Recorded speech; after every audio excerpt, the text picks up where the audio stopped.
అందరికీ నమస్కారం అండి. ఈరోజు కథ. రాత్రి 9 గంటలు అయినా నిద్ర పట్టక అటు ఇటు తిరుగుతుంది సిరి. టీవీలో, న్యూస్ ఛానల్లో వాతావరణ హెచ్చరిక. రాబోయే 3 రోజుల పాటు తుఫాను తీవ్రత ఎక్కువగా ఉండడం వల్ల ప్రజలు అప్రమత్తంగా ఉండాలని వాతావరణ శాఖ సూచిస్తున్నారు. ఇలా వార్త చెవిన పడిందో లేదో తన కడుపులో నొప్పి మొదలైంది. ఎంతగా అంటే భరించలేనంతగా. అమ్మ అమ్మ అని గట్టిగా అరుస్తుంది సిరి. అమ్మా సిరి, ఏమైంది అని వంటగదిలో నుండి కంగారుగా బయటికి వస్తుంది సులోచన గారు. అమ్మ, కడుపులో నొప్పిగా ఉంది, నా వల్ల కావడం లేదు, ఈ నొప్పిని నేను భరించలేను. సిరి, నీకు నెలలు నిండాయి కదమ్మా, నొప్పులు మొదలైనట్టున్నాయి, ఇప్పుడు ఏం చేయాలి? భగవంతుడా, బయట చూస్తే ఆగకుండా కుండపోతగా వర్షం కురుస్తుంది. ఈ సమయంలో హాస్పిటల్కి ఎలాగ వెళ్ళేది అని బాధపడతారు సులోచన గారు. నొప్పులు ఇంకా ఎక్కువ అవుతున్నాయి. సిరి తట్టుకోలేకపోతుంది. తన పరిస్థితి చూసి సులోచన గారు వెళ్ళి డాక్టర్ అయిన రవి గారికి ఫోన్ చేస్తారు. రవిబాబు, సిరికి పురిటి నొప్పులు ఎక్కువైనట్టు ఉన్నాయి అని ఫోన్ చేసి చెప్తుంది. మీరేమో కంగారు పడకండి, నేను కార్ని పంపిస్తాను, సిరిని పిలుచుకుని నేరుగా హాస్పిటల్కి వచ్చేయమని చెప్పి ఫోన్ పెట్టేస్తాడు డాక్టర్ రవి. ఫోన్ పెట్టేసిన వెంటనే తన స్నేహితుడికి ఫోన్ చేస్తాడు రవి. నువ్వు ఉన్నపళంగా బయలుదేరి హాస్పిటల్కి వచ్చేయి, ఆ అమ్మాయికి నొప్పులు మొదలయ్యాయి అని రవి చెప్పగానే నేను వెంటనే బయలుదేరుతున్నాను అని అతను చెప్పి ఫోన్ పెట్టేస్తాడు. తొలిసూరి కాన్పు కావడం వల్ల నొప్పులకి తట్టుకోలేకుండా ఉంది సిరి. సులోచన గారు ధనియాల కరివేపాకు కషాయం చేసి సిరికి తాపుతుంది. 10 నిమిషాలకి ఇంటి ముందు కారు వచ్చి ఆగుతుంది. డ్రైవర్ వచ్చి డాక్టర్ గారు మిమ్మల్ని తీసుకురమ్మన్నారు అని చెప్తాడు. డ్రైవర్ సహాయంతో కారులోకి సిరిని ఎక్కించి హాస్పిటల్కి బయలుదేరుతారు. రాత్రి ఈదురుగాలులు ఎక్కువగా ఉండడం ఒకవైపు అయితే జోరున పడుతున్న వర్షం మరోవైపు. కొంత దూరం వెళ్ళాక కారు ఆగిపోతుంది. డ్రైవర్ కారు దిగి ఏమైందా అని చూస్తూ ఉంటాడు. అమ్మ, కారు పాడైంది, ఇక మనం ముందుకి వెళ్ళలేము అని డ్రైవర్ అంటాడు. అయ్యో బాబు, లోపల అమ్మాయి విలవిలలాడుతోంది, వెంటనే హాస్పిటల్కి వెళ్ళాలి, ఏదో ఒకటి చెయ్యి బాబు అని డ్రైవర్తో బతిమలాడుతుంది సులోచన గారు. డ్రైవర్ ఇటుగా ఏమన్నా బండ్లు వస్తే లిఫ్ట్ అడుగుదాం ఉండండి అని కొంచెం ముందుకు వెళ్ళి ఏదైనా కారు వస్తుందేమో అని చూస్తున్నాడు. ఇంతలో అటుగా ఒక కారు వస్తుంది. చెయ్యి అడ్డంగా ఊపుతాడు. కారు ఆగుతుంది. సార్, మా కారు చెడిపోయింది, లోపల ఒక నిండు గర్భిణి నొప్పులతో బాధపడుతుంది, హాస్పిటల్కి తీసుకువెళ్ళాలి, కొంచెం లిఫ్ట్ ఇస్తారా అని కారులో ఉన్న అతనితో డ్రైవర్ అంటాడు. అతడు సరే, ఆమెని తీసుకుని రా, లిఫ్ట్ ఇస్తాను అని అంటాడు. డ్రైవర్ మరియు సులోచన గారు సిరిని కారు ఎక్కిస్తారు. సులోచన సిరితో పాటు వెనక సీట్లో కూర్చుంటుంది. అమ్మ, ఏ హాస్పిటల్కి వెళ్ళాలి అని అతను అడగగానే బాబు, సంజయ్ హాస్పిటల్కి వెళ్ళండి అని అంటుంది సులోచన. హాస్పిటల్ పేరు వినగానే తనకి ఫోన్ వచ్చింది, డెలివరీ కాబోతుంది అని, అదే హాస్పిటల్ నుండి కదా అనే ఆలోచనలో పడతాడు అతను. నేరుగా కారు వెళ్ళి హాస్పిటల్ ముందు ఆగుతుంది. లోపల నుంచి హాస్పిటల్ వాళ్ళు వచ్చి సిరిని లోపలికి తీసుకువెళ్తారు. అప్పుడే అతనికి ఫోన్ రావడంతో పక్కకి వెళ్ళి ఫోన్ మాట్లాడుతూ ఉంటాడు. సిరి లోపలికి తీసుకెళ్ళి డాక్టర్ రవి, లేడీ డాక్టర్కి తనకి డెలివరీ చేయమని చెప్పి క్యాబిన్కి వెళ్తాడు. అతను కూడా హాస్పిటల్ లోపలికి వెళ్ళి డాక్టర్ రవి క్యాబిన్లో కూర్చుంటాడు.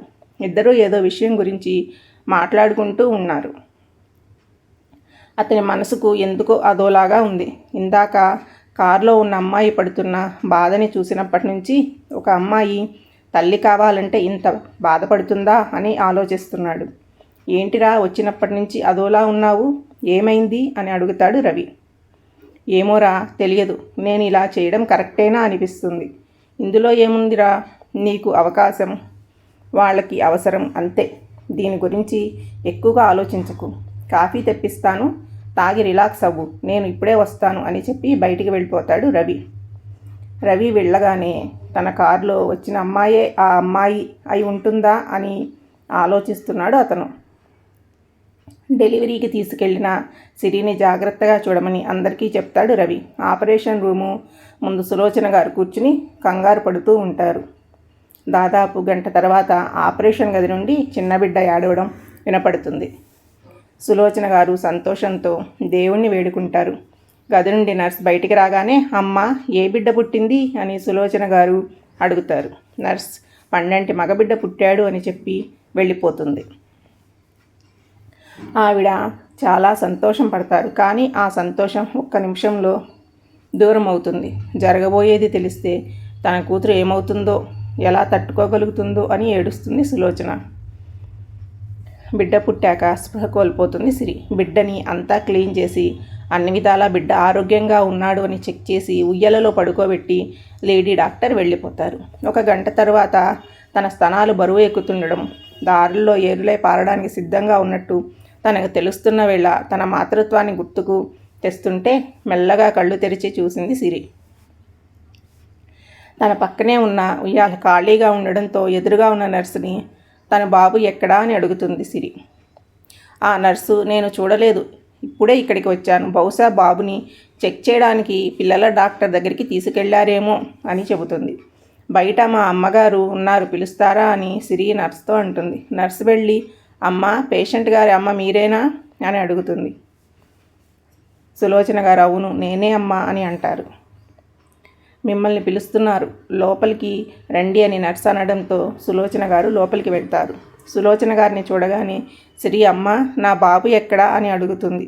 బాబుని డాక్టర్ గారు చెకప్ చేయడానికి తీసుకెళ్లారు, కంగారు పడకు సిరి, తీసుకువస్తారు అని అంటుంది. నువ్వు అబద్ధం చెప్తున్నావు అమ్మా, నిజం చెప్పు, బాబుని ఎవరు తీసుకెళ్లారు చెప్పమ్మా అని ఏడుస్తూ అడుగుతుంది సిరి. సిరి అలా అడగగానే తనకేం చెప్పాలా తెలియక మౌనంగా ఉండిపోతుంది సులోచన. వెంటనే నా బాబుని నేను చూడాలి అని అరుస్తోంది సిరి. సిరి అలా అరవడంతో లేడీ డాక్టర్ లోపలికి వస్తారు. డాక్టర్, నా బాబుని చూపించండి అని అడుగుతుంది సిరి. సిరి, ఇప్పుడే నీకు డెలివరీ అయ్యింది, ఇలా ఆవేశపడితే కోమాలోకి వెళ్ళే ప్రమాదం ఉంది, ముందు ప్రశాంతంగా ఉండు అని తనని మంచం మీద కూర్చోబెడుతుంది డాక్టర్.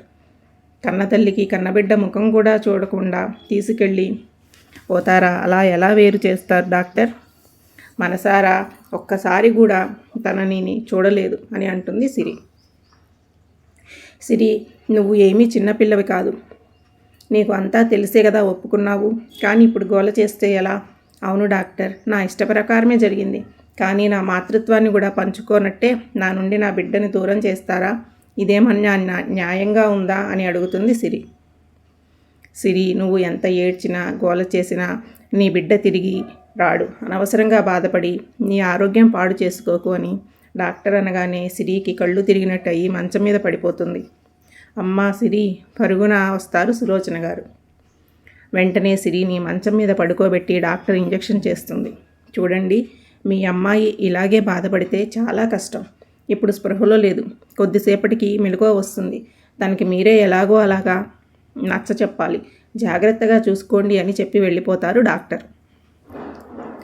సిరి పక్కనే కూర్చుని బాధపడుతూ ఉంది సులోచన గారు.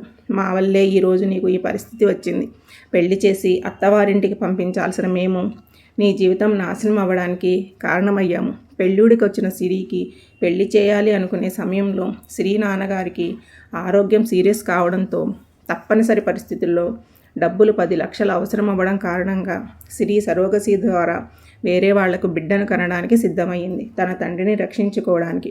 దానికి డాక్టర్ గారు, సిరి తల్లిదండ్రి అందరి సహకారంతోనే ఇది జరిగింది. మేము చేసింది తప్పమ్మా, కానీ తప్పలేదు, మమ్మల్ని క్షమించు సిరి అని సులోచన గారు ఏడుస్తూ అనుకున్నారు. 2 రోజులకి డిశ్చార్జ్ అయ్యి ఇంటికి వెళ్ళిపోయారు సిరి, సులోచన. సిరి చాలా రోజుల వరకు మామూలు మనిషి కాలేకపోయింది. ఏదో పరధ్యానంగా ఉండడం, తిండి తిప్పలు మానేసి ఉండడం, ఇవన్నీ చూసి ఇంకా ఇలాగే వదిలేస్తే తన కూతురిక తమకి దక్కదు అని ఊరు వదిలిపోవాలని నిర్ణయం తీసుకుంటుంది సులోచన గారు. 5 సంవత్సరాలు కాలగర్భంలో గడిచిపోయాయి. 5 సంవత్సరాల తర్వాత విజయవాడలో ఒక పేరుగాంచిన స్కూల్ టీచర్గా అపాయింట్మెంట్ అవుతుంది సిరి. చాలా సంతోషంగా వెళ్ళి వీల్ చైర్కే పరిమితం అయిన వాళ్ళ నాన్నగారికి చెప్పి సంతోషపడుతుంది. సిరి, నీ గురించి నాకు తెలుసమ్మా, నువ్వు ఖచ్చితంగా సాధిస్తావు అని కూతుర్ని చూసి సంతోషపడతారు సిరి. జరిగిందేదో జరిగిపోయింది, నా కోసం ఇప్పటికే నువ్వు చాలా జీవితాన్ని త్యాగం చేసి ఏ ఆడపిల్ల చేయని త్యాగం చేశావు. ఇక ముందు నీ జీవితాన్ని నీ కోసం జీవించు. ఎవరైనా మంచి వ్యక్తి దొరికితే జరిగిన విషయం చెప్పి అతని తోడుతో జీవితాన్ని ముందుకు తీసుకువెళ్ళు, అంతేగాని ఏదో తప్పు అయిపోయింది, తప్పు చేశాను అని ఇక్కడే ఆగిపోవద్దు. అలా జరిగితే నా మనసు శాంతి లేదు, నేను బ్రతికి ఉపయోగము లేదు. నేను నిన్ను మనసారా ఆశీర్వదిస్తున్నానమ్మా, నీ జీవితం చల్లగా ఉండాలి అంటూ కన్నీటి పర్యంతమయ్యారు సిరి నాన్నగారు. కథ మీకు నచ్చితే సబ్స్క్రైబ్ చేసుకోండి, దయచేసి లైక్ చేయండి.